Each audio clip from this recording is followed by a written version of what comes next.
Commencer par un petit tour de table. Je crois que Gilles Papin nous attend en direct depuis l'Élysée puisqu'il suit toutes ces consultations qui ont lieu en ce moment. Gilles, bonjour. Où est-ce que cela en est à l'heure où on se parle ?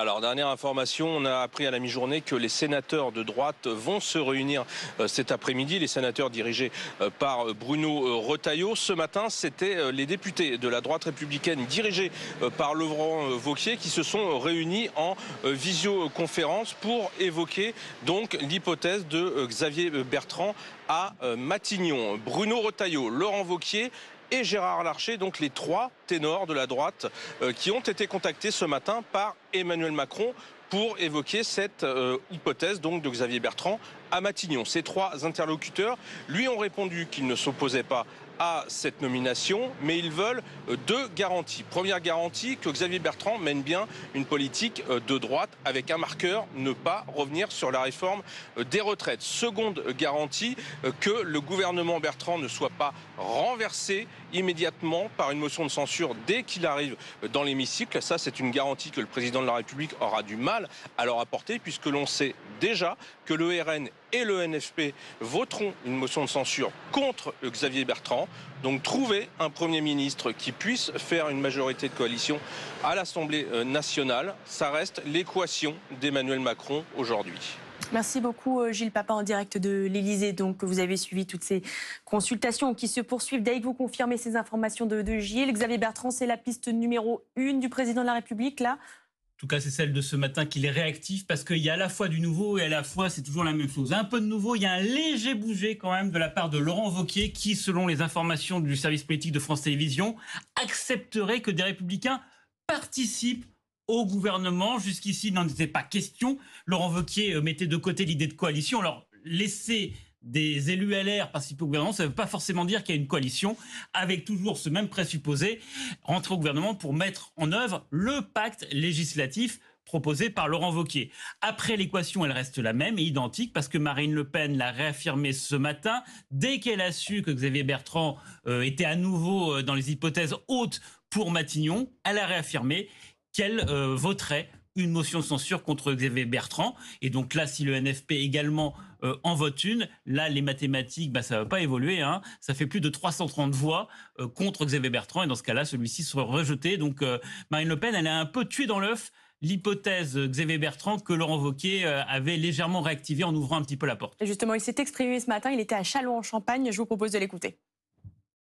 Non, c'est pas à moi d'en parler, c'est éventuellement au président d'en parler, mais je n'ai pas de commentaire à faire là-dessus.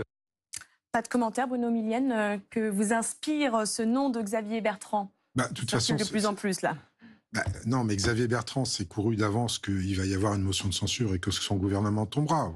On connaît la détestation de Marine Le Pen pour Xavier Bertrand. Elle entraînera tout son groupe avec, et je ne doute pas que le NFP fera pareil. Donc la piste Xavier Bertrand, même si d'aucuns peuvent considérer qu'elle est plausible ou qu'elle pourrait amener quelque chose en termes de consensus sur un gros tiers de l'Assemblée, ne convient pas aux deux autres partis. Donc c'est mort dans l'œuf, c'est tué dans l'œuf d'office. Donc on revient toujours sur les mêmes noms avec Bernard Cazeneuve, avec Thierry Baudet. On n'a pas encore parlé de Ségolène Royal, mais je pense qu'on en reparlera. Voilà. Mais voilà, il y a quand même, pour moi, on a beaucoup parlé de clarification après cette dissolution. La seule clarification qu'on a, à mon sens, c'est quand même beaucoup d'irresponsabilité des personnels politiques qui sont prêts à rester tous dans leur couloir de nage, à ne faire aucun bouger, alors qu'on a quand même besoin que ce pays soit gouverné à minima pour 1 an, en attendant une éventuelle future dissolution. Chacun reste dans sa ligne, personne ne veut en bouger, et ceux qui vont perdre dans l'histoire, ce sont les Français. Et ceux qui perdront aussi dans l'histoire, il ne faut pas l'oublier, c'est ce fameux Front républicain qui s'est mis en œuvre lors du 2e tour des législatives, qui aujourd'hui est le grand perdant de ce théâtre d'ombre un peu pitoyable. David Guiraud, est-ce que vous êtes d'accord avec Bruno Millienne sur de dire que l'hypothèse Xavier Bertrand, en fait, on n'a même pas besoin d'en parler puisque c'est mort dans l'œuf ? Moi, je crois surtout que le président de la République est en train de s'enfoncer dans un marais gluant. Voilà, alors ça pourrait prêter à rire si nous nous enfonçait pas tous, et les Français, dans ce marécage-là, parce que nous, on n'a pas demandé à voir ce spectacle grotesque. Il y a une réalité électorale qu'il ne veut pas admettre. Avec un côté presque, j'ai envie de dire, juvénile. On a l'impression d'être gouverné par un gamin de 8 ans qui ne sait pas perdre et qui ne sait que renverser le plateau. Mais c'est pas l'hypothèse psychanalytique, c'est pas intéressant en fait. C'est pas ça le problème. Le problème de fond, c'est que le macronisme est en train de montrer à tout le monde ce qu'il est dans sa nature même, c'est-à-dire un mépris absolu de la démocratie.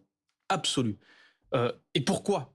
Mais pour une raison qui est en fait assez simple quand vous regardez ce qui se passe, qui est promis par exemple par un gouvernement du Nouveau Front populaire, mais c'est de revenir sur tous les bénéfices dont ont bénéficié Emmanuel Macron, son entourage et ses soutiens. D'abord, les bénéfices en termes de garder le pouvoir, c'est un bénéfice, hein, lui et son entourage.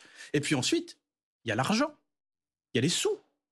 Un gouvernement du Nouveau Front populaire qui revient sur la réforme des retraites, qui l'abroge. On parle là d'une étape essentielle dans le processus de privatisation de la sécurité sociale. Hein.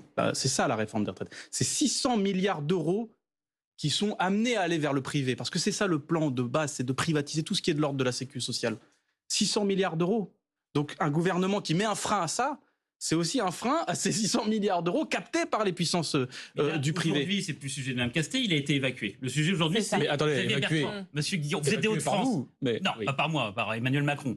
Vous êtes des Hauts-de-France. Ah, vous l'évacuez un peu vite aussi. Mais... Non, c'est Emmanuel Macron qui décide, pas moi. Non, c'est les Français. Et les Français, c'est les parlementaires ensuite. Les Français, ils ont déjà décidé. Pour revenir, Monsieur Guillon, vous êtes des Hauts-de-France. Attendez. Vous êtes des Hauts-de-France, vous connaissez un peu Xavier Bertrand. Bon, on considère que c'est admis. Vous déposez une motion de censure si jamais... C'est Xavier Bertrand qui est proposé, le NFP ? Voilà, c'était la question. Tout à fait. Mais voilà, juste, moi, je reprends parce que justement, je trouve qu'il y a un travers à penser que c'est le président de la République qui décide. Non, c'est pas lui qui décide. Vous avez raison. Après, il choisit, c'est il y a les Français qui ont quand même parlé il y a un mois. Je veux dire, ça compte pas pour rien. Et ensuite, non, c'est pas au président de la République de décider qui est le Premier ministre. Lui, il doit le nommer, mais selon des principes forts. Je veux dire, des principes qui durent depuis une centaine d'années quand même. Ça vaut le coup de se dire qu'il faut les conserver. Et ces principes, c'est que la force qui arrive en tête envoie son Premier ministre à l'Assemblée. Le président de la République n'est que, quelque part, la chambre d'enregistrement de ça. La censure d'un gouvernement du Nouveau Front populaire, qui bénéficie effectivement d'une majorité très relative. Je pense qu'il faut le reconnaître, il ne faut pas être très relatif. Elle revient aux députés. Donc dans une démocratie, en fait, on fait les choses dans l'ordre. Dans une démocratie qui fonctionne normalement, on nomme le Premier ministre du Nouveau Front populaire. Celui-ci porte ses mesures, et ces mesures, après, donnent lieu à censure ou pas. Mais la différence entre la censure par le Parlement et la nomination, et la censure a priori, par exemple, d'Emmanuel Macron, la différence, c'est qu'il y a un débat parlementaire. Monsieur Millienne les connaît, je les connais. C'est des débats qui sont riches, c'est des débats qui permettent aux Français de savoir pourquoi telle ou telle organisation politique ne veut pas de l'abrogation de la réforme des retraites, ou la veut, ou l'augmentation des salaires, ou la veut pas. Vous voyez, il y a une noblesse à ça. Et c'est ce travail-là démocratique qu'on est en train de retirer. Et c'est ça qui est gravissime, parce qu'après, ça veut dire aux gens, d'une, votre vote ne sert à rien, et de deux, l'Assemblée ne sert à rien. Et donc, qu'est-ce que font les gens ? Ils vont plus voter. Et quand ils vont plus voter, ça aussi, c'est catastrophique. On est les premiers à en payer le prix. Hein. C'est souvent les classes populaires qui s'arrêtent de voter en première. Stéphane Vernet, mais tout le monde, après, va s'arrêter de voter. Pour revenir peut-être sur le profil de Xavier Bertrand, clivant ou pas ? Non, alors, juste une précision. Moi, je pense qu'on fait dire beaucoup de choses aux Français et aux Françaises. Je pense qu'il y a deux choses qui se sont exprimées très clairement pendant les dernières législatives. C'est qu'une majorité des citoyens ne voulaient plus du pouvoir actuel, et une autre majorité des citoyens ne voulaient pas que le Rassemblement national gouverne. Le reste, c'est de la politique fiction. Chacun fait son récit. Je veux dire, personne dans ce pays n'a voté pour que Lucie Castet soit Première ministre, et que le programme du nouveau Front populaire s'applique automatiquement dans ce pays. Sinon, les Français et les Françaises auraient donné la majorité absolue au nouveau Front populaire lors des législatives. Donc il y a 3 blocs qui se sont constitués, qui sont inconciliables, irréconciliables, qui ne veulent pas se parler. Aussi, parce que peut-être on y reviendra, parce qu'il y a la proximité de l'élection présidentielle en toile de fond qui perturbe tout. Et on est aujourd'hui dans une situation de blocage. Moi, juste ce que je voudrais dire sur la nomination du Premier ministre ou de la Première ministre, c'est que dans les récits qui sont faits, du côté de feu la majorité présidentielle, il y a un récit qui a été construit qui consiste à dire le président de la République applique la Constitution.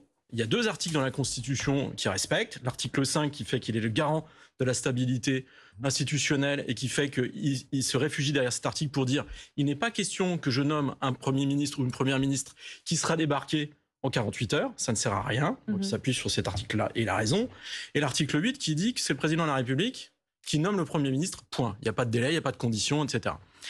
Et donc tout ce à quoi on a assisté cet été consistait à dire et vient d'aboutir sur le mode je ne peux pas ou je ne veux pas ou je ne nommerai pas Lucie Castet à l'Assemblée nationale, à Matignon, pardon, parce qu'on sait d'avance, après consultation, qu'elle sera débarquée immédiatement. Je pense qu'il n'a pas tort, c'est un fait. Mais ce qui complique la donne, c'est qu'aujourd'hui, par exemple, on est en train de dire, ok, alors allons-y pour Xavier Bertrand.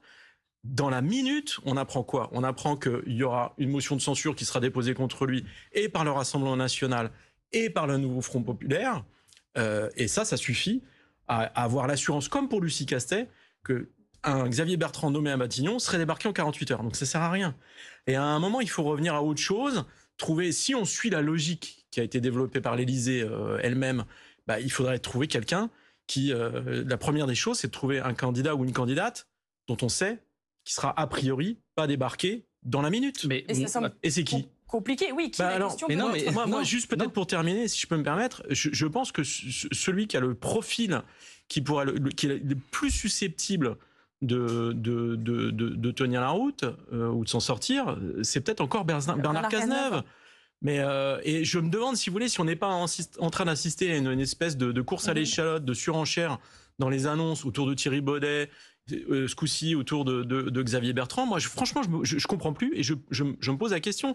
Je me demande si on n'est pas juste en train d'assister à une espèce d'emballement, juste pour mettre la pression sur Bernard Cazeneuve et faire en sorte que les négociations qui manifestement ne sont pas abouties entre le président de la République et lui progressent. Voilà. Mais il y a juste une chose quand même, c'est moi je ne peux pas entendre l'argument comme quoi il y a l'article 5 sur la stabilité des institutions dans la Constitution. Ça fait plus d'un mois qu'on est gouverné par un gouvernement démissionnaire. Ça a des conséquences sur la vie des gens. Il y a une rentrée scolaire, un gouvernement démissionnaire qui ne prend aucune nouvelle mesure. Ça veut dire que, par exemple, les familles, après c'est un débat, mais les familles qui ont besoin d'une allocation de rentrée scolaire parce qu'elles s'en sortent plus, un peu plus élevées, elles peuvent pas. Gratuité des fournitures scolaires, elles peuvent pas. Etc. Vous entendez qu'il faut du temps quand même peut-être pour se mettre d'accord, enfin trouver un nom, que la situation est complexe. Mais non, mais qu'il faille du temps, mais vous pouvez commencer par prendre les choses dans l'ordre. Un gouvernement démissionnaire de bientôt 2 mois, mais même nos partenaires nous regardent comme si on était des extraterrestres en Europe. Ils nous regardent bizarrement. Parce que dans les pays européens où on met du temps à trouver une coalition, le Premier ministre, il sort vite. Le nom du Premier ou de la Première ministre, il sort rapidement. Après, c'est le fait de faire un gouvernement qui est compliqué. Mais là, on est gouverné sous un État où, en fait, y compris les services de l'Élysée se sont arrogés eux-mêmes des pouvoirs en disant, sous un gouvernement démissionnaire, on a le droit de faire ça, on a le droit de faire ça, on a le droit de faire ça. Il y a quand même des sujets d'actualité. Je parle à la rentrée des écoles, mais sur les sujets de sécurité, par exemple, par rapport aux JO, etc., sur les sujets de représentation diplomatique à l'étranger. Il y a des guerres quand même à l'étranger, mais il y a aussi la représentation diplomatique courante. Tout ça... Et cette manière de revenir à l'article 5, mais désolé, mais on invisibilise en fait le vote des Français. Oui, juste pour revenir à Bernard Cazeneuve, pourquoi qu'on annonce... Partager l'avis de Stéphane sur le fait qu'il fasse consensus? Non, justement, c'est d'expliquer pourquoi, pas pour l'instant, et pourquoi il a la pression exercée. Bernard Cazeneuve, hier à l'Élysée, il a quand même été assez gourmand en termes disant « Je suis un opposant à Emmanuel Macron ». C'est la condition d'ailleurs pour lui, pour essayer de rallier le vote, non pas des insoumis, mais d'éventuels députés PS au sein du NFP ou de l'AFP.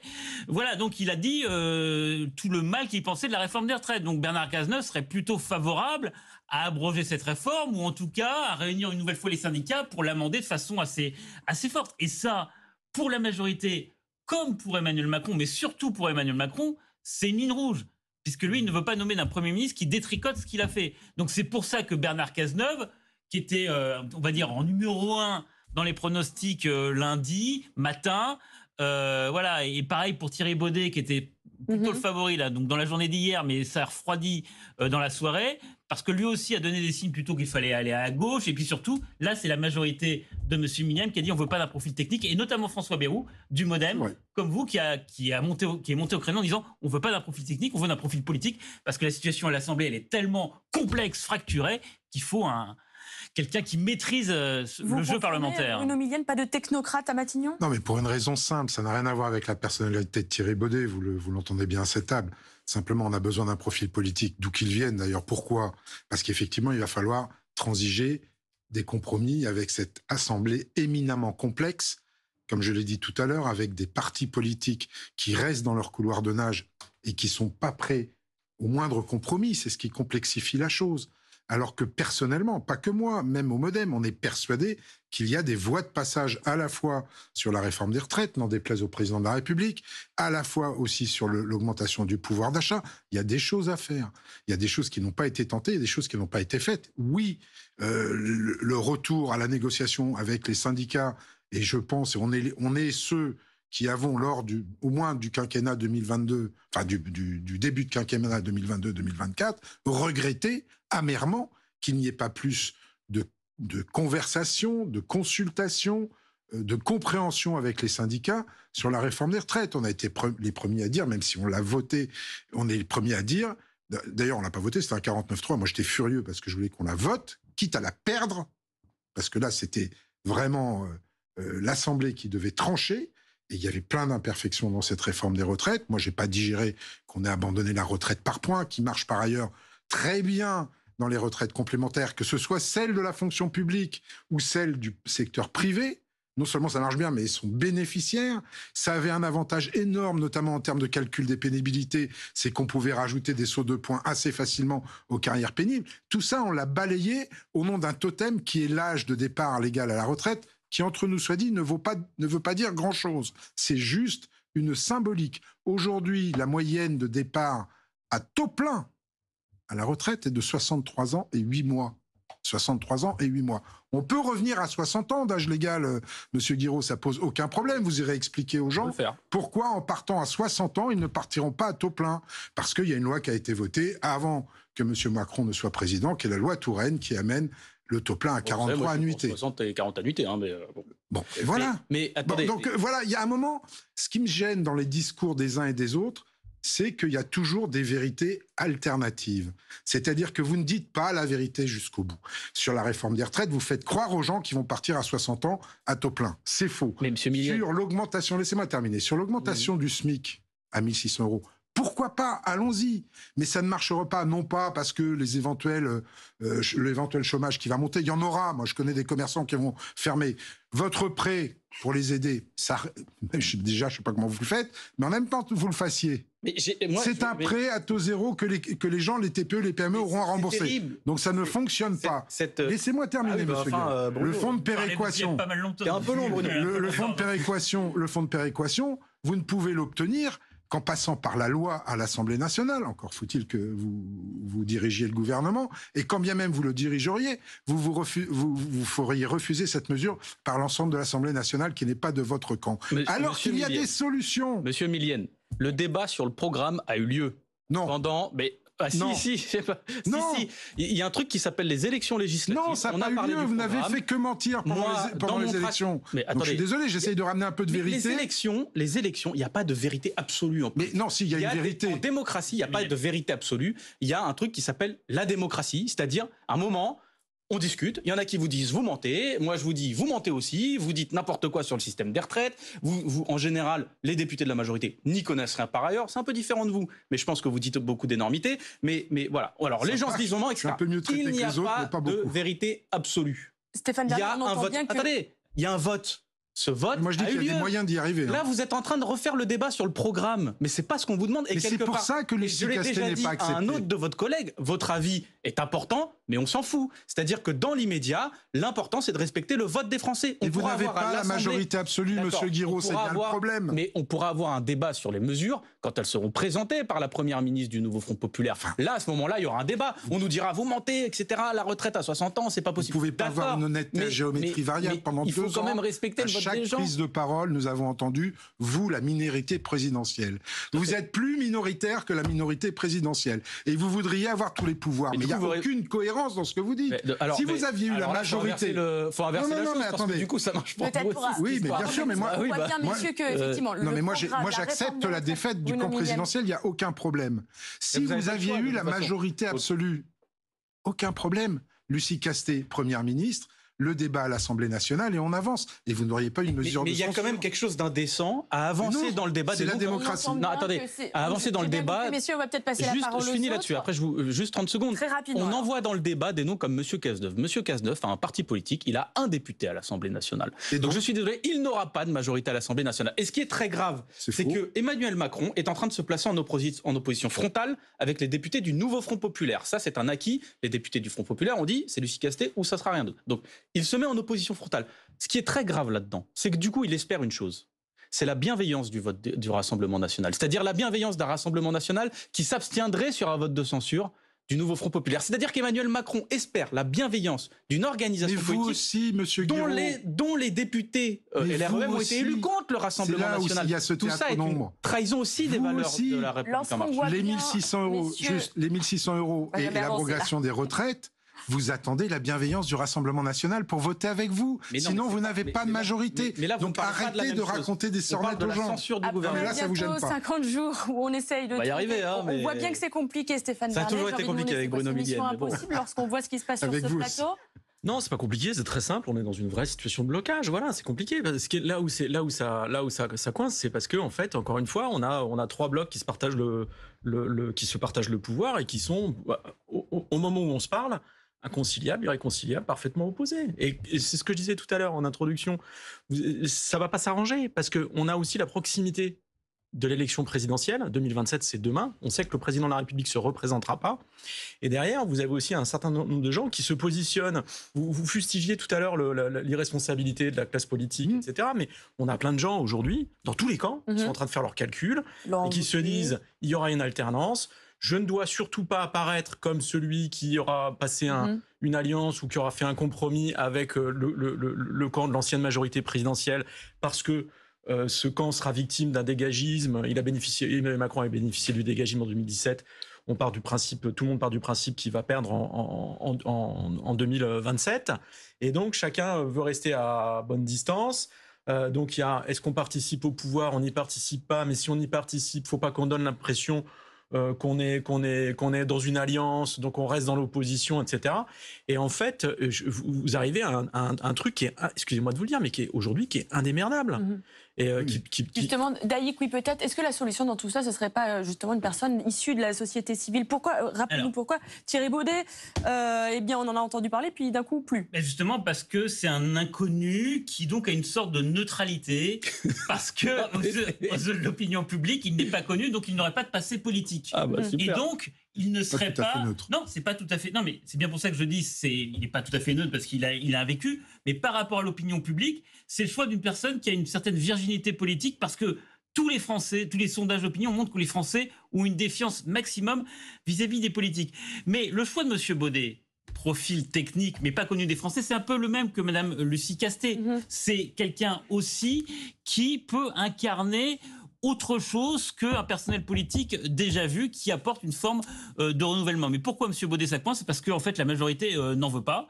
Il dit on ne veut pas un profil technique. Je voudrais rebondir quand même sur cette idée de profil technique parce que on parle du RN et le RN jusqu'ici était assez absent de tous ces débats-là et se réveille aujourd'hui un petit peu. C'est normal parce que Marine Le Pen va faire sa rentrée parlementaire dimanche ou samedi, enfin ce week-end. Mais là, elle a quand même dit deux choses, Marine Le Pen et son entourage. Ils ont dit censure contre Xavier Bertrand, ça a tout de suite tué dans l'œuf cette possibilité-là. Et contre Bernard Cazeneuve. Et contre Bernard Cazeneuve aussi. Donc, c'est-à-dire que la solution politique, elle n'est pas possible et c'est le RN qui décide. Donc, il rappelle à tout le monde qu'on avait oublié que 126 plus 16, c'est le nombre de députés socialistes, ça fait 142 et que donc rien ne se fait à l'Assemblée nationale sans leur finalement accord ou leur neutralité. Et deuxième chose qu'elle dit, Marine Le Pen, c'est ça qui est le plus important aujourd'hui, elle dit oui à un gouvernement technique, à condition qu'il s'engage à mettre en place la proportionnelle, parce que le RN considère que ça lui serait plutôt favorable dans le cadre de législatives anticipées auquel il s'attend. Ça, c'est vraiment la nouveauté du jour. Il n'y a pas que le RN qui demande la proportionnelle. Ça pourrait faire l'objet d'un consensus. Et je suis désolé, je vous le dis très clairement, à quelqu'un comme Thierry Baudet, il serait parfait dans ce rôle-là. Parce que, alors, juste entre parenthèses, moi je trouve terrible, spectaculaire que tout le monde disent on ne sait pas qui c'est, on a l'impression que les Français découvrent l'existence du CESE, y compris parmi les journalistes, y compris parmi la classe politique. Je trouve ça scandaleux. Enfin, c'est quand même la troisième chambre constitutionnel de ce pays. Le CESE ne sert pas à rien. Stéphane, il n'est pas élu, c'est des gens qui sont nommés. Non, mais d'accord. Je vous propose peut-être d'écouter justement ce qu'a dit au sujet de Thierry Baudet Sylvain Maillard, c'est le député Ensemble pour la République. On en parle juste après. D'abord, c'est pas à moi de décider qui sera le Premier ministre. C'est bien que c'est une prérogative du président de la République. En tout cas, moi, Thierry Baudet, je le connais. C'est quelqu'un de sérieux, qui fait consensus et qui a une bonne image. Il fait dialoguer la société civile à travers et les corps intermédiaires. Je crois que c'est important à travers le CESE. Attendons, on verra bien. Le président de la République va prendre une décision probablement dans les jours qui viennent. Voilà, on l'a entendu. Allez-y Stéphane. Non, mais juste ce que je trouve intéressant, c'est que tout le monde on n'arrête pas de nous dire en ce moment, oui, il y a un coup de force, il y a un déni de démocratie, le président s'assoit sur la démocratie, etc. C'est scandaleux. Moi, je veux bien, hein, mais là, pour le coup, Thierry Baudet, c'est quand même intéressant parce que c'est quand même un professionnel de la démocratie participative. C'est quelqu'un, en fait, qui, je veux dire, on a reproché énormément à Emmanuel Macron et à la majorité présidentielle de s'asseoir sur les corps intermédiaires. À raison, mais pour le coup. Là, on a un professionnel, quelqu'un qui dialogue depuis des années avec les corps intermédiaires, qui fait vivre la démocratie, qui essaye de donner la parole aux citoyens, d'inventer des choses, etc. Et je trouve que dans cette perspective-là, ce serait quand même pas inintéressant d'avoir quelqu'un, justement, qui pourrait travailler à cette question de la proportionnelle et à une espèce de renouveau où on ait une autre écoute des citoyens et on cherche d'autres façons de faire vivre la démocratie qui est aujourd'hui en crise. Et je termine. Ce qui est intéressant aussi, je trouve, dans la réaction de la classe politique, de votre camp en particulier, mais pas que, c'est que je pense qu'il y a aussi une espèce de rejet, il y a une levée de bouclier. Mais pourquoi ? Parce que c'est pas un professionnel de la politique qui est proposé pour Matignon. Et je trouve ça dommage. Et je pense qu'il faudrait qu'on se pose des questions par rapport à ça. Mais écoutez, justement, de professionnels de la politique, je vais peut-être revenir sur Xavier Bertrand, puisqu'après on parlera plutôt du budget, c'est quand même. etc. Non, mais attendez. Est-ce que le profil s'appelait aux Insoumis ? Oui, c'était ça. Il est contre la loi immigration, par exemple. Il a manifesté contre la loi immigration qui a été votée l'an passé, Monsieur Baudet. Enfin, il dit qu'il veut plutôt être de gauche. Il veut quand même donner un virage à gauche. C'est un peu les conditions qu'il a formulées. Mais j'en ai rien à faire. Rien à faire. Je veux dire, il n'a pas de député avec lui. Clair. Il est élu par personne. C'est-à-dire, si vous n'arrivez pas à Thierry Baudet. Lucie Cassel ne semblait pas fermé à cette option. Si Monsieur Baudet, vous n'arrivez pas à le mettre Premier ministre, parce que pour vous, il a l'air intéressant, au moins vendez des tapis, parce que vous le vendez bien, quoi. Mais si la discussion devient tellement absurde qu'en fait, alors moi, je trouve que lui, il est bien. Donc moi je propose ma tante, ma tati, elle est factrice. Elle en a chié, voilà, aide-soignante, factrice, elle a du vécu, elle est connue par personne, elle n'a pas été élue, et je trouve que ça ferait une bien meilleure Premier ministre. Et puis tout le monde pourra proposer quelqu'un de sa famille, comme ça on sera bien avancé dans la situation, et on pourra surtout arriver à substituer le vote des Français à nos impressions et nos envies personnelles sur les plateaux télé. Je ne suis absolument pas d'accord avec cette manière de faire, je le dis depuis déjà quelques jours, quelques semaines, il y a une cohérence démocratique dans le nouveau Front Populaire, elle est arrivée première force, il faut la nommer. Point barre. Après, il y aura des censures, il y aura des discussions. Oui, écoutez, on l'a pas voulu, hein. Nous, on n'a pas demandé cette. Non, mais moi j'entends dissolution. J'entends ce que vous dites, j'entendais ce que vous disiez. Le Français, c'est bien. Non, mais j'ai entendu aussi ce que vous avez dit il y a 5 minutes et que je partage. Le problème là, c'est qu'aujourd'hui, il y a un certain nombre d'urgences. Alors, on peut se dire qu'on va rester coincé encore pendant 2 mois, 3 mois, 6 mois, 1 an, jusqu'à la prochaine dissolution, et que le pays reste gelé sur un certain nombre de mesures essentielles. C'est la raison pour laquelle. Il est plus que temps de faire avancer. C'est la raison pour laquelle. Il faut trouver aussi quelqu'un qui puisse débloquer cette situation. Donc on peut se moquer en disant on peut choisir votre tante, moi je veux bien, hein. Mais le problème c'est qu'à un moment il faut choisir quelqu'un. Il y a une chose, c'est que le facteur bloquant s'appelle Emmanuel Macron. C'est bien la raison pour laquelle on a proposé de faire une marche pour proposer justement l'article 68, c'est-à-dire la destitution du président de la République, parce que qu'on soit d'accord ou pas avec la mesure, on peut tomber. Il y a une marche le 7 septembre à laquelle j'invite les gens à se mobiliser. Déjà pour 2 raisons. Une, c'est que Emmanuel Macron est en train de prouver à tout le monde que rien ne l'arrêtera tant qu'il ne sera pas arrêté. Hein. Bon, je le dis comme ça. Donc je pense qu'au bout d'un moment, le rapport de force, il se construit aussi dans la rue. Jean-Luc Mélenchon Mais surtout, non plus, hein. On va être d'accord sur une chose, c'est qu'on soit d'accord ou pas avec la destitution. Il y a un fait que vous avez tous identifié autour de ce plateau. C'est que pendant 1 an, effectivement, il n'y aura pas d'autre issue vu qu'on ne pourra pas faire d'autres dissolutions, il n'y aura pas d'autre issue que de se poser à un moment la question de savoir si le facteur bloquant ne doit pas partir. Voilà. Et il y a un moment, les Français aussi vont se poser cette question qui doit être inévitablement mise sur le tapis, c'est que si c'est lui qui part, ça résout la situation. Ce n'est pas Thierry Baudet, une personnalité de la société civile, est-ce que ce serait donc du coup plus un personnage politique, comme le disait Daïk tout à l'heure, Bruno Millienne? Je reviens sur Xavier Bertrand, puisqu'a priori, là aujourd'hui, c'est la piste numéro 1 du gouvernement. Le premier problème, et je parlais tout à l'heure de responsabilité du personnel politique, face à cette équation insoluble devant laquelle on est, vu les réactions des uns et des autres. Moi, ma première réaction, et je la porte depuis longtemps, ça a été de dire, bon, écoutez, il y a une année complète, on va dire jusqu'en septembre 2025, où quand même, si on est un tout petit peu responsable, on ne peut pas simplement se dire qu'on va aller de censure en censure des différents gouvernements qui vont être nommés par le président de la République. On peut essayer, ce qui ne s'est jamais fait en France, je sais que le pari est osé, on peut essayer de trouver à l'intérieur de l'Assemblée nationale, de la gauche jusqu'à la droite modérée, j'exclus évidemment les amis de M. Ciotti et le Rassemblement national, on peut essayer de trouver des voies de passage. On a parlé de la proportionnelle, j'ai tendu la main pour la réforme des retraites, ça n'a pas été repris, même pour le SMIC à 1 600 €, on peut y arriver à certaines conditions. Mais refuser systématiquement le débat autour de ces mesures phares en disant c'est ce qu'on a proposé et on ouvre la porte à personne, ça ne peut pas marcher et ça montre l'irresponsabilité totale du personnel politique aujourd'hui à l'Assemblée nationale. Quant à la démocratie, Monsieur Guiraud, je suis désolé de vous le dire comme je le pense, et j'ai toujours assumé mes pensées, mais la France insoumise, vous avez beau jeu de dire tout ce que vous voulez, vous avez vassalisé vos partenaires. Le Parti socialiste est soumis aux insoumis comme il ne l'a jamais été, donc ça me fait rire quand M. Faure dit qu'il ne veut pas être soumis au macronisme. Et alors ? Et alors vous n'avez été, que ce soit vrai, et alors ? Vous avez été, pas depuis 2022, depuis 2017, d'une brutalité dans le débat politique, avec la théorie de M. Mélenchon de tout conflictualiser, on l'a vu partout, ce sont des vidéos qui courent, c'est votre façon de faire, c'est pas la mienne, et je pense qu'elle est rejetée par beaucoup de Français.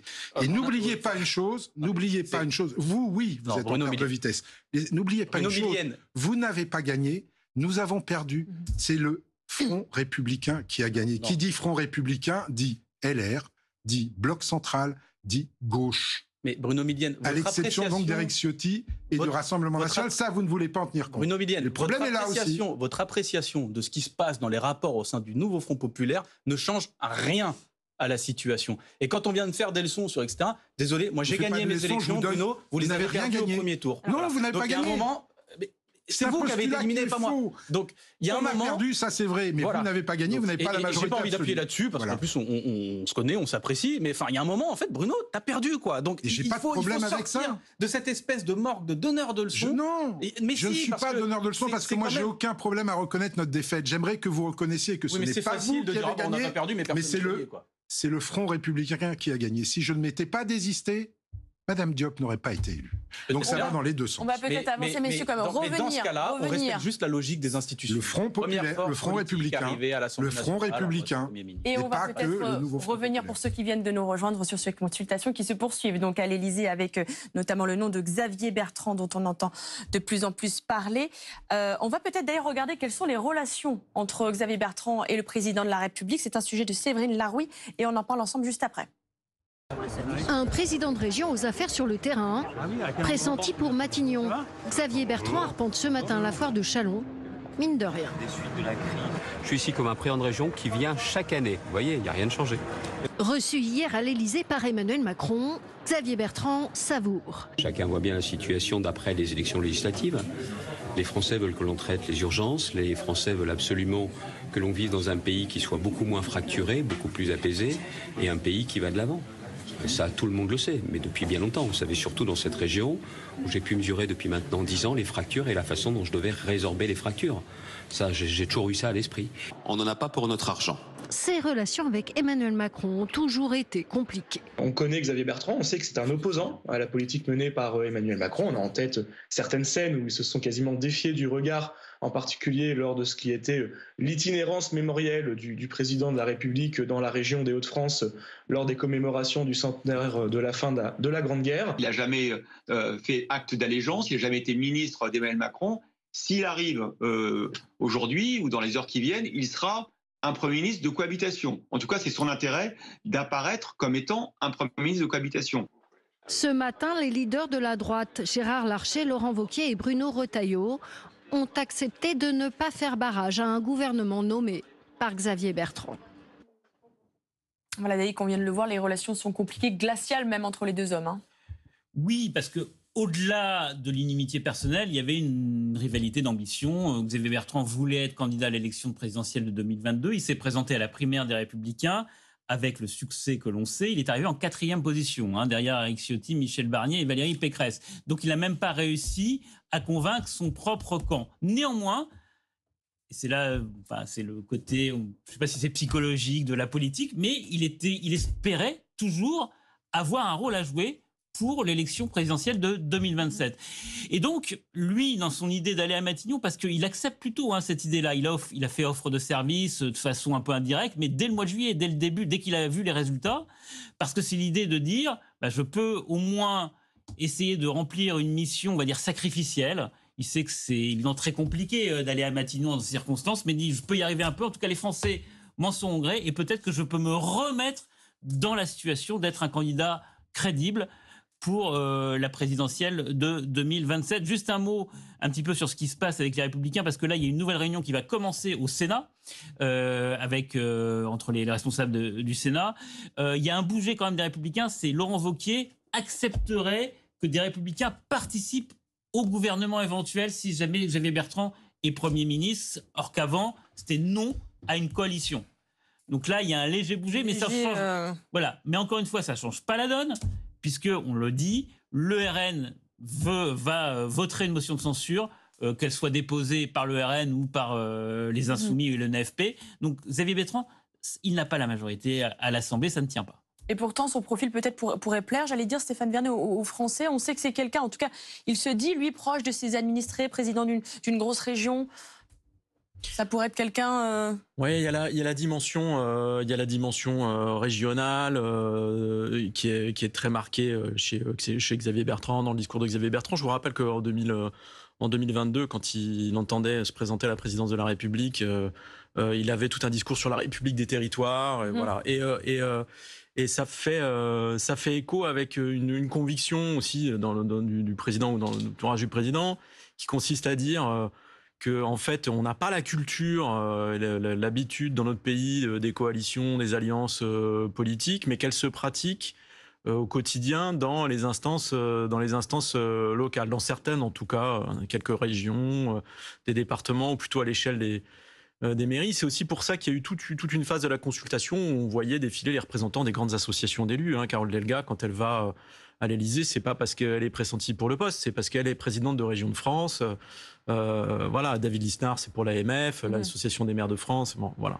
Donc, j'imagine que le choix de Xavier Bertrand, cette dimension-là aussi a été prise en compte. Après, le problème, encore une fois, c'est que si de toute façon, par principe, à peine arrivé, il fait l'objet d'une motion de censure qui soit votée à la fois par le nouveau Front Populaire, qui veut Lucie Castel, tout le programme, rien que le programme du nouveau Front Populaire et pas autre chose, et le Rassemblement national, la question est vite répondue. C'est-à-dire que ça ne tient pas. Effectivement, relation glaciale avec Emmanuel Macron, on l'a entendu, mais aussi avec le Rassemblement national. On va peut-être écouter ce que disait ce matin Sébastien Chenu au propos de Xavier Bertrand.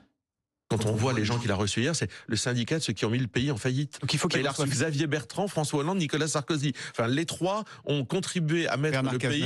Et Bernard Cazeneuve, pardon. Les quatre ont contribué à mettre le pays dans l'état dans lequel il est. Et c'est de ces gens-là dont le président de la République se préoccupe. C'est-à-dire, c'est leur avis qui compte. Voilà, on parlait de Xavier Bertrand. On va peut-être passer au budget, puisqu'on a déjà commencé à en parler tous ensemble sur ce plateau. On sait que c'est la deadline qui arrive, puisque le temps presse, puisque le budget 2025 doit être déposé au Parlement au 1er octobre au plus tard, ce qui fait que il faut que les choses avancent vite. Est-ce qu'on annonçait, Daïk, peut-être un nom hier soir, finalement aujourd'hui? Comment ça se passe? C'est vrai que cette contrainte du calendrier budgétaire, on le rappelle, que ce soit déposé avant le 1er octobre pour discussion au Parlement, il faut que ça soit voté dans les 70 jours, mais en tout cas avant la fin de l'année, et puis il faut quand même que ça passe par le Conseil d'État et après par le Conseil constitutionnel. Ça contraint quand même Emmanuel Macron à accélérer le jeu. À un moment, même s'il va y avoir des débats, est-ce qu'on peut faire un projet de loi qui sursoit les délais, etc. Si on était au mois de mars, je vous dirais, Emmanuel Macron, il peut encore prendre 10 jours pour trouver quelqu'un. Sauf que là, on est au mois de septembre et qu'il faut un budget à partir du 1er octobre et que, vraiment par souci démocratique. On ne peut pas contraindre le nouveau gouvernement à adopter un budget qui serait fait sans lui, même s'il y a un débat au Parlement après. Voilà, il est obligé de choisir très vite à cause de ce calendrier budgétaire. Justement, pour parler de ce calendrier budgétaire, Clémence Delabaume va vous remplacer, Daïk. Merci beaucoup. En tout cas, en attendant, je voulais que ceux qui étaient avec moi sur ce plateau regardent cette déclaration. C'était de Bruno Le Maire. Ce matin, il a dit dans Le Monde, au lieu de baisser, le déficit des comptes publics risque de monter à 5,6% du PIB cette année. C'est le ministre démissionnaire de l'économie qui a donc précisé ça. Il préconise 16 milliards d'euros d'économies immédiate. On va justement parler de tout cela avec Clémence Delabaume qui nous a rejoint sur ce plateau. Bonjour Clémence. Est-ce qu'on peut faire peut-être un point avec vous sur ce déficit public justement ?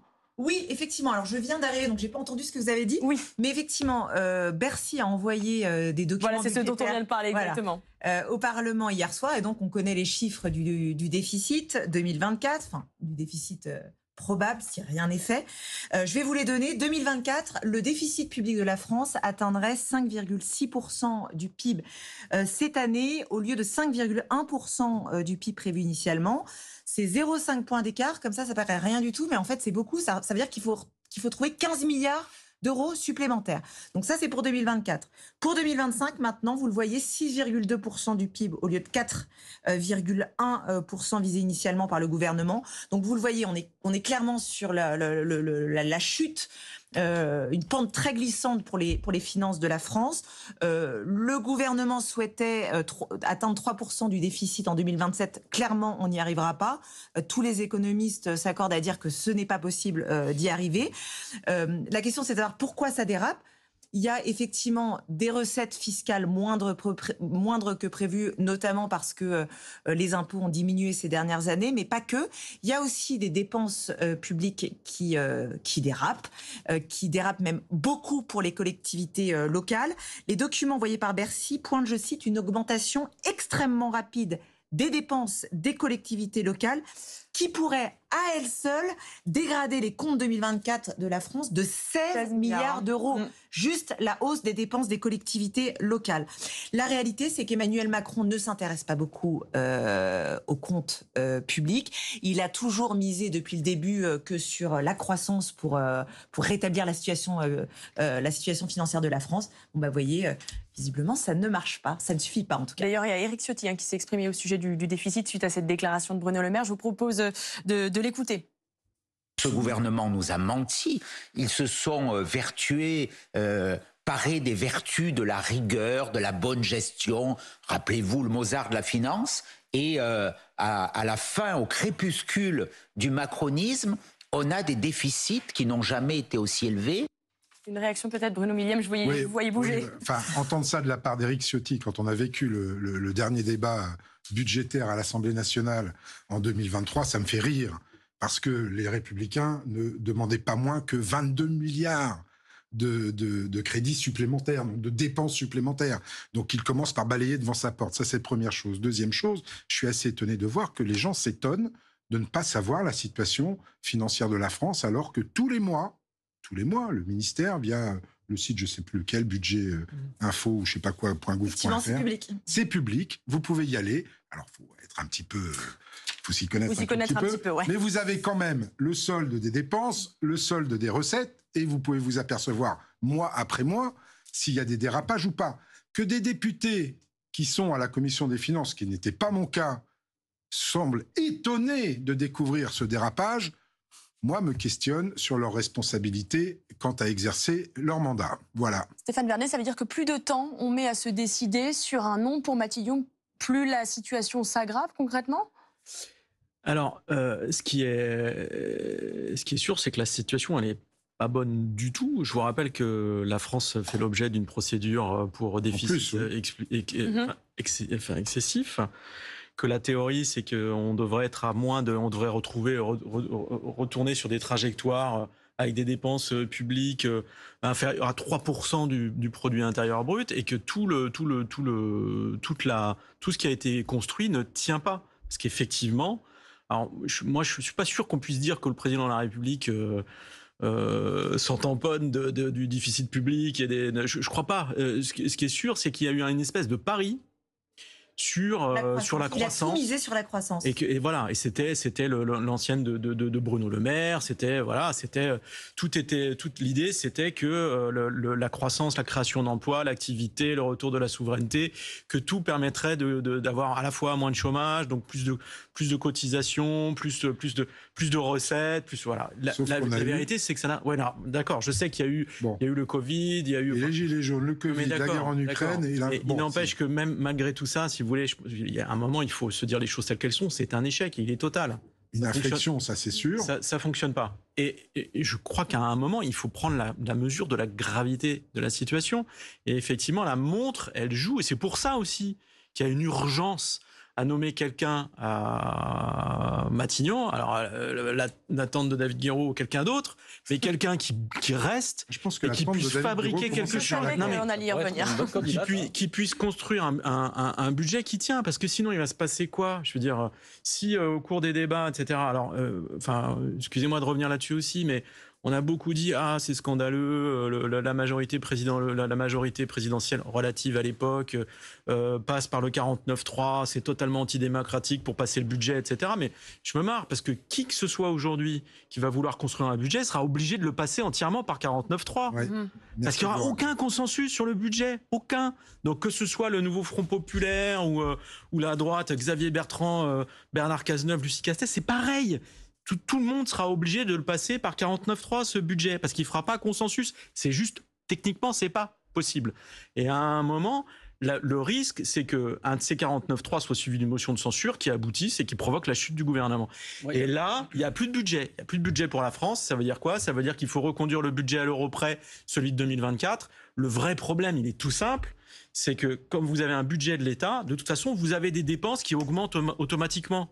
Donc, si vous reconduisez le budget de l'année précédente à l'euro près, alors que vous avez des pensions, le traitement le traitement des fonctionnaires qui augmentent de manière mécanique, un certain nombre de dépenses sociales qui sont indexées sur l'inflation, qui augmentent de manière mécanique, à un moment, votre budget ne tient plus.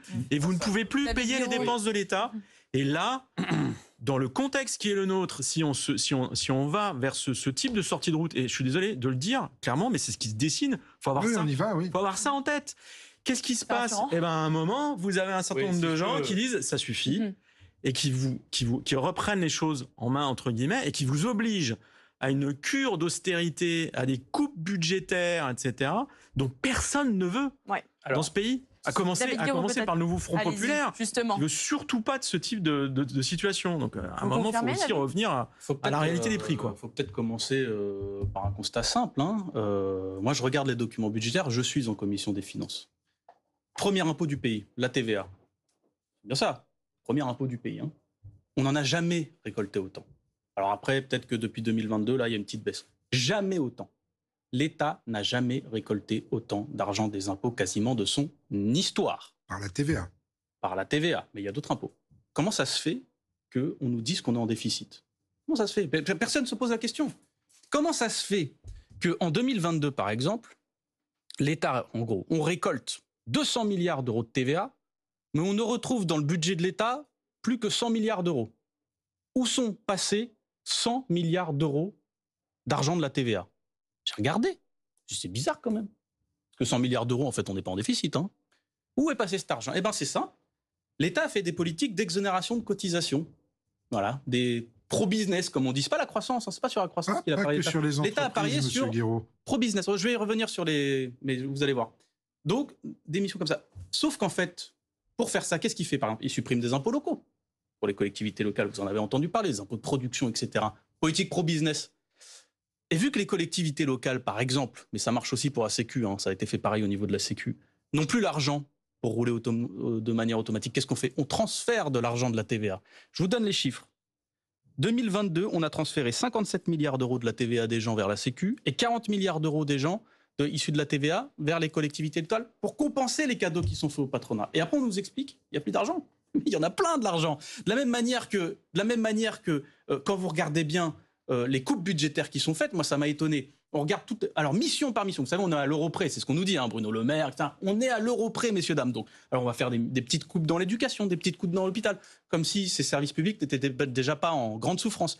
Par contre, il y a une mission auquel on n'a pas touché, c'est la mission remboursement et dégrèvement. C'est bizarre, c'est la mission la plus importante du budget de l'État, c'est 140 milliards d'euros. Et non seulement on coupe pas, je finis là-dessus, et non seulement dans ces 140 milliards d'euros, on n'a pas coupé dedans, mais imaginez-vous qu'au dernier budget, on a fait pire. On a augmenté cette mission de 12 milliards d'euros. C'est-à-dire qu'en fait, on est rempli de l'argent, encore plus de l'argent issu de la consommation populaire, parce que c'est de plus en plus sur la TVA qu'on s'appuie, moins sur l'impôt sur les sociétés, vu que forcément, il y a des exonérations de cotisations. Et donc, avec l'argent de la consommation, avec l'argent des classes populaires et des classes moyennes, avec cet argent-là, on finance les cadeaux qui sont faits au grand patronat. On n'a jamais été aussi riche. C'est une question, au bout d'un moment, de répartition des richesses. Et on peut garder quelques niches fiscales qui peuvent profiter à certains, par exemple l'apprentissage, pourquoi pas. Mais enfin, il y a une masse d'argent qui est considérable et personne ne discute de ça. 100 milliards d'euros de TVA qui se barrent comme ça chaque année maintenant du budget d'État. Voilà. Et puis on se dit, c'est pas qu'un problème de recettes, c'est aussi un problème de dépenses. C'est un problème de répartition de l'argent, en fait. Parce que typiquement, là, quand on nous dit les collectivités locales sont à l'os, c'est pas vrai. Hein. Les collectivités locales, contrairement à l'État, elles sont plutôt bien ordonnées. Elles rendent des budgets à l'équilibre. Ce qu'elles ont fait, c'est qu'elles ont pris sur leur... Elles sont obligées. Ben voilà. Contrairement à l'État. Donc elles, il n'y a pas de déficit des collectivités, c'est pas vrai. Elles ont dû prendre sur leur épargne brute pour pouvoir financer d'autres choses. Mais je veux dire, les collectivités locales se tiennent bien mieux que l'État.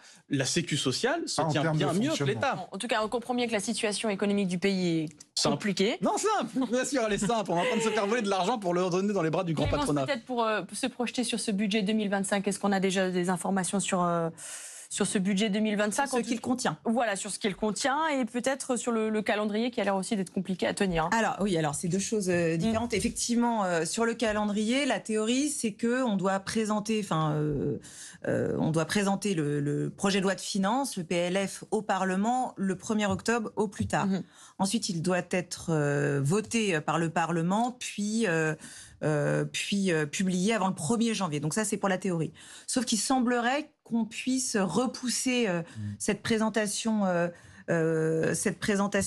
du budget au Parlement à la mi-octobre. C'est en tout cas ce que fait valoir Matignon, qui déclare que la Constitution prévoit